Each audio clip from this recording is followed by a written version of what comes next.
Les éléments des forces républicaines qui cèdent petit à petit la place aux policiers. Une semaine après le commissariat du port autonome d'Abidjan, c'est au tour de celui du 1er arrondissement d'être maintenant occupé par la police nationale. Thomas Nguessambi.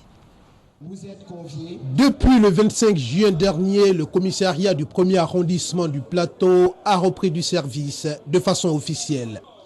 Toute chose qui vient ainsi mettre un terme à la cohabitation éléments des forces républicaines de Côte d'Ivoire et policiers.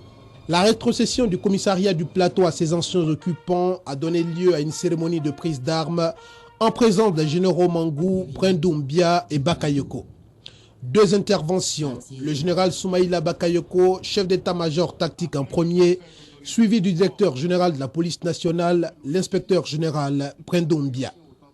En situant le cadre de cette cérémonie, le général Bakayoko a réitéré la disponibilité des forces républicaines de Côte d'Ivoire à appuyer la police nationale dans ses missions en cas de nécessité face à la recrudescence du grand banditisme à l'arme de guerre.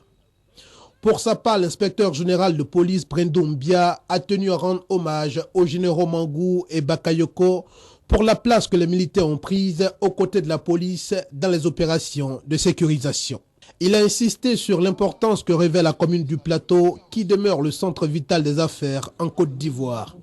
Au terme de la cérémonie brève mais symbolique, le commissaire Touré Mabonga et Pouzaché, premier responsable du 1er arrondissement, a reçu pour consigne de multiplier les patrouilles dans la commune et de faire en sorte que les populations n'aient plus peur de leur police.